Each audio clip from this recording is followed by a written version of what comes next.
Hi, I'm Margaret Elizabeth McKissick, and I'm Vice President of External Affairs with Both Ends Believing. And I am so thrilled to be sitting here with Ann and Shay from Kershaw's Challenge, a longtime partner to Both Ends Believing. Kind of take us back to Clayton and Ellen and how they got started. I mean, I feel like a lot of our donors obviously know Clayton and Ellen as a Dallas family, and Clayton as a famous baseball player and just threw his 3,000th strike. Is that right? Right, Yeah. right. So Yeah. they know who Clayton and Ellen are, but I really want to make sure our supporters understand this vision that they have through Kershaw's Challenge. What is the vision and mission? Yeah. So right after Ellen and Clayton got married in 2010, shortly thereafter, like within weeks, they were on a plane to Africa. And Ellen had been a number of times, and it was really the thought of Ellen's about to dive headfirst into baseball with Clayton.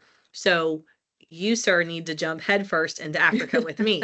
And so Clayton went very willingly, but I think, neither of them would have anticipated what the Lord was already weaving together. Ellen had befriended a little girl named Hope the summer of 2010, and who is a double orphan, was HIV positive, and in desperate need of a place to call home. And so when Ellen and Clayton went back in 2011, Clayton got to meet Hope. And it really was the seed that started Kershaw's Challenge. From there, they flew home. Clayton said, "We've got to do something. We have to, what can we do?" And so he said, "Well, I can throw a ball. And so for every strikeout, let's set aside money. And all of that will go towards figuring out how to put Hope in a home."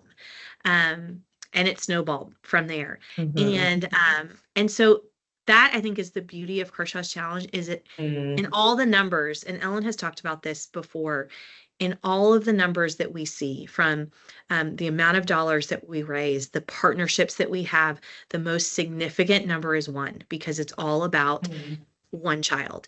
And I think that, to me, was so compelling in getting to know BEB, because you are trying to put a face and an identity and a name with one child, and then then it multiplies, but it all comes back to one. I still remember when the first year we got the application from you all for Kershaw's Challenge, and we were sitting in the Kershaw's Challenge living room, in the Kershaw's living room, and with Ann and Ellen and Clayton and Ellen and Ann's mom, Peach.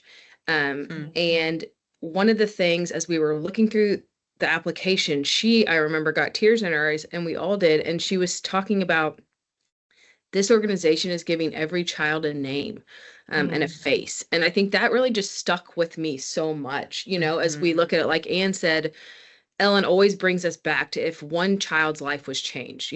Kershaw's Challenge's mission, and really from Clayton and Ellen down, is critical to life needs for kids and families.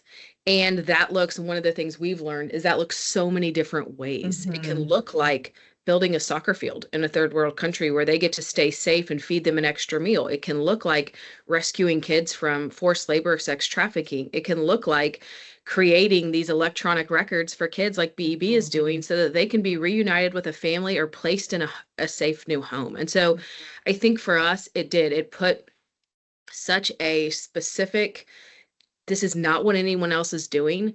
It's not the woohoo, thing in your face. Technology is different. And so I think that was a step for us to say, you know what, our donors can handle us explaining why this technology is so important, even though it's not so flashy. And they can get behind it, and they've gotten behind the mission of BEB. And we've been really blown away by the partnership, by y'all's team, by the work that's been done, by the authenticity of BEB and the transparency of BEB when something works and when something doesn't work. And you guys have just become a really faithful, trusted partner. Just to wrap up, I mean, I know at this point you all have really served as the seed funding for our work in the DR, and then you trusted us to move over to Africa as we looked at various countries that were really getting started there. I mean, what really has encouraged you all to kind of stick with us? I know it's different type of work that you're funding. We've been growing rapidly. We've grown from 3 countries in 2020 to 16 countries now. I mean, is there a story or just one thing that you would leave us with?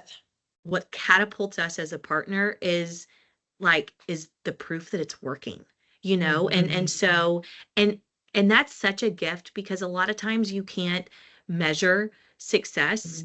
And that's okay in terms of, in the Lord's economy. But I think that what's so cool and what's so compelling is that you see the progress, and you see the fact that it's working, and that kids are being identified and moved through the modules towards a family. And so how can that not just invigorate us to keep going? But I think BEB does such an exceptional job of inviting us as partners and donors along the way, and then to show us those glimmers of success. And that to us is so exciting, because then we get to turn around and tell our donors and say, hey, let us tell you why your dollar has mattered so much.